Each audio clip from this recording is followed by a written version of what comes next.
It was back in 2014 when Dark Souls 2 released that something hit me.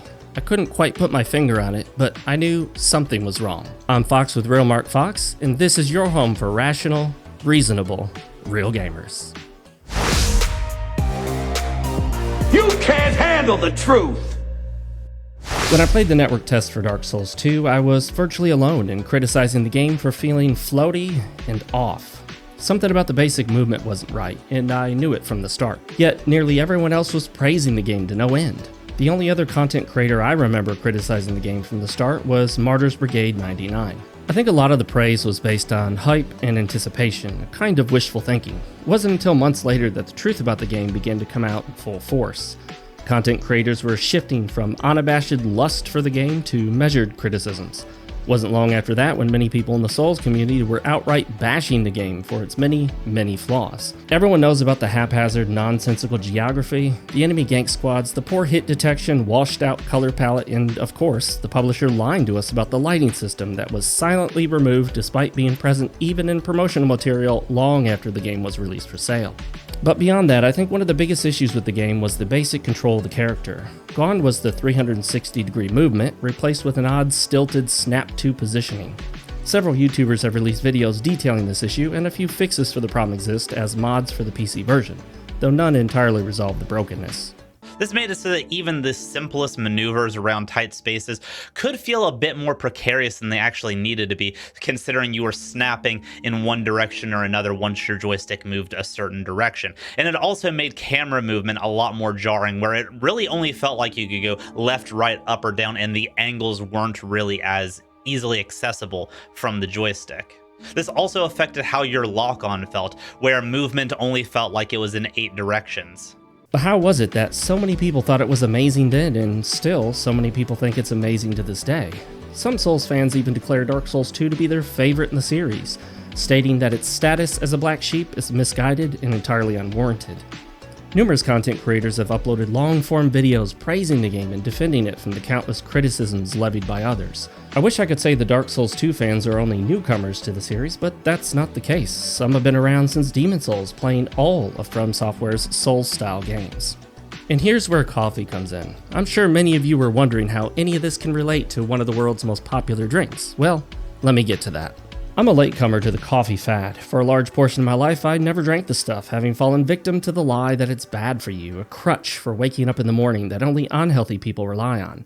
And while there are some studies suggesting coffee has its negatives, there are arguably far more studies showing the beneficial effects of coffee, both the well-known caffeine component and the far lesser-known polyphenol content. If you don't know what polyphenols are, well, you should. I've linked an X thread on coffee that you should read through. Anyone who reads it will likely change their anti-coffee opinion, or at least see it as infinitely more nuanced. But Fox, what does coffee have to do with video games? My experience with coffee has taught me an important analogy. I started out by drinking what most Americans drink in the morning, mass-produced, corporate, lower-quality, pre-ground coffee. And because I didn't know any better, I thought it was perfectly fine.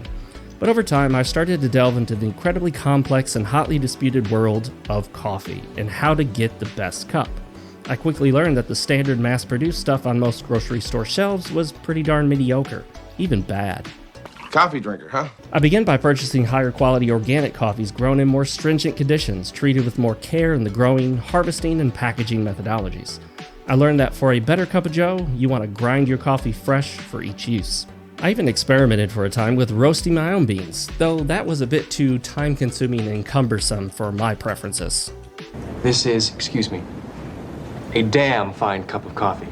All in all, I learned what truly good coffee could taste like, and now that I know, I could never go back to that pre-ground, store-bought, mass-produced stuff that I used to buy. But guess what? Much of the world drinks some variation of just that, and they don't even know what they're missing. In fact, if you just give them a really good cup of coffee a few times, they still might not care all that much. Well, why is that? While it could be differences in taste bud sensitivities, I don't think that's the full story. Some people are content with the lower quality coffees because they're used to it. It's good enough for them. They are more than willing to settle for the simplicity and cost savings of cheap coffee. How does this relate to video games? I think it has to do with what standards gamers have and what they expect from a game. We've all known people who talked about having a great time playing a game that we considered boringly mediocre. They might even consider that mediocre game one of the best they played that year. Yet we still see it as middle-of-the-road slop, something to easily pass over and not give a second thought to. Even playing it doesn't convince us otherwise, it only reaffirms that opinion. So when it comes to a game like Dark Souls 2, I think some people just have different standards and expectations. Some gamers are far more tolerant of the limited character control, an element many of us consider outright broken and, well, sloppy. Some gamers just don't mind a game having less than accurate hit detection at times. I know that I consider screen tearing a deal breaker for me. This is why I couldn't bear to play Dark Souls 2 on the Xbox 360. Yet, other gamers look at me like I'm crazy when I talk about it, because apparently they never noticed it. I'm sitting here thinking, how can you not notice it? A big chunk of the screen isn't lined up with another chunk of the screen. I mean, see the tree right there? Half of it's drawn here, and the other half is drawn there. How can you not see screen tearing? Are they blind? Those gamers are certainly not blind. They just don't care enough to notice. They're too busy playing and having fun.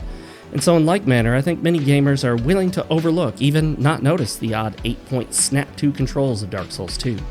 Many of you watching this probably don't even know what I'm talking about, thinking that Dark Souls 2's controls are perfectly fine.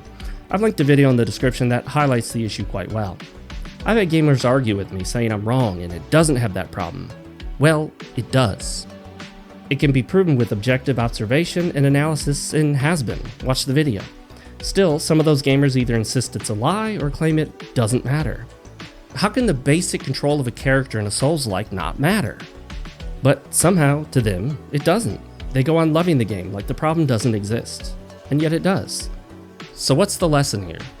Well, some gamers have higher standards or lower tolerances for certain issues in games. It's neither right nor wrong to have different gameplay standards, though the elements of a game's controls are an objective issue that is not subject to opinion. Anyone claiming that Dark Souls 2's controls aren't what they are is misguided, lying, or both. They are what they are. The facts don't care about our feelings. But sometimes our feelings don't care about the facts. Ever tried to convince a love-struck male friend that a girl's no good for him? Ever tried showing him what you know to be objective proof of her bad behavior, even infidelity, only to see him justify it, ignore it, or hand-wave it off like it's nothing?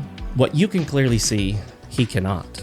Now, eventually he'll probably see her for what she actually is, but if you persist in trying to prove to him that she's no good for him, that will probably only drive a wedge between the two of you. He'll choose her over you every time, at least until he starts to see the truth, at which point things will switch, like turning on a light. Now, video games aren't relationships, and liking a game with objectively bad elements isn't akin to a bad relationship, but the analogy stands regardless. And in fact, to undermine my own argument against gamers who like Dark Souls 2, I must admit that if I were such a gamer, one who could overlook or not even see its flaws, I would have enjoyed the game, maybe even thought it was amazing. I would have had a better time and could revisit it to have fun again and again, as I've done with so many other FromSoft titles. So as much as I'd like to argue that I'm right and they're wrong and that Dark Souls 2 is in many ways an objectively inferior game, in the end, I can't help think that the gamers on the other end of this debate are, well, maybe better off. I can't change who I am and what I do and don't notice. I can't force myself to feel differently.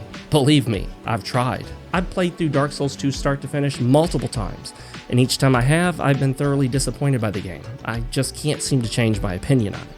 So when it comes right down to it, the old adage might just still be true. Sometimes ignorance truly is bliss.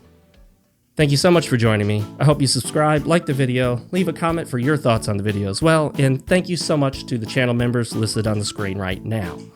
And as always, my friends, stay real, keep playing, and never forget, yesterday's tomorrow is today's today. And if you want to support my channel in another way, consider picking up my novel, New Tokyo. It's available on Amazon in Kindle, Kindle Unlimited, and paperback formats. Link in the description.